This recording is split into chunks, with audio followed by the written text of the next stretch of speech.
We started jumping up and down saying, "We're having a baby! We're having a baby!" Like, we just were so excited about this baby. I'm Tamara, and this is my story. I got out of bed and the stomach ache got worse and worse, and I felt it was so bad I started to get nauseated. And so I called Joe, and I was walking through the house and I was talking to him, and I was like, I was telling him I didn't feel good. And as I was talking to him, I could just see everything go black. Everything starting to go black. And the last thing I remember was screaming, "Help me, help me."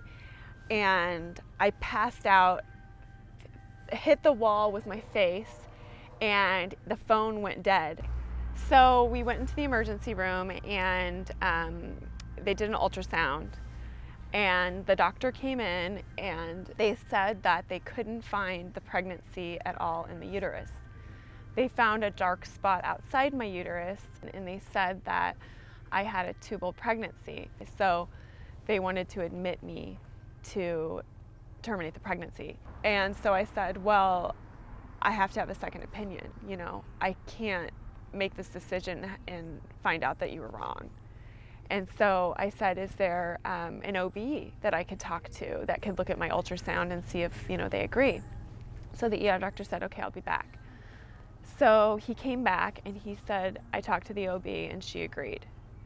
So we're gonna admit you and have you take this pill. Tears are just streaming from my eyes. Like, I cannot believe that I'm gonna go terminate this pregnancy. Like, this is a nightmare. It was horrible. I had told the doctor that I wasn't gonna take the pill until I could talk to this OB in person, and he told me that she was actually at another hospital because she was waiting for a baby to be born, and he talked to her over the phone.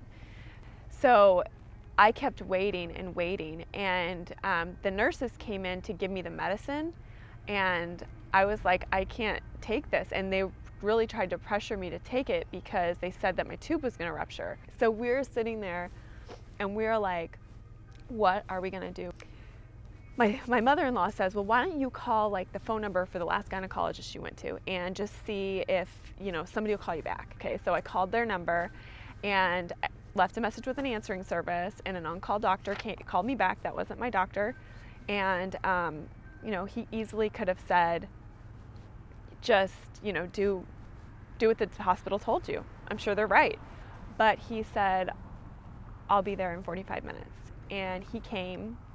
He sat at the foot of my bed and he said, I talked to the ER, I looked at all your images, I've looked at all your tests, and he said, I think they might be wrong.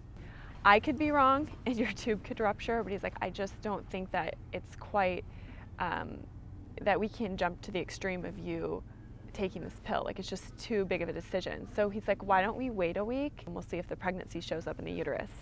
A week later, I went in for that ultrasound, and there was a heartbeat, and my pregnancy was in the uterus. When I heard the heartbeat, I couldn't believe it. It was like the most beautiful sound I'd ever heard in my life.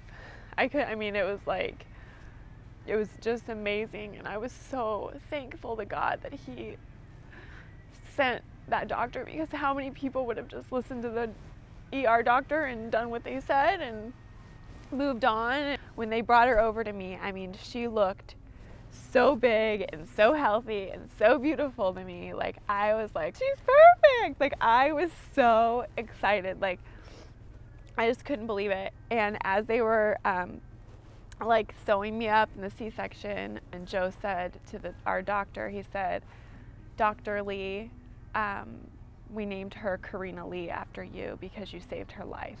There's not one day that doesn't go by that I don't look at Karina and think, you were almost not here. Like, you were so close to not being here, and praise God that you are here. God is a good God, and I just love you, little girl. I love you, Karina.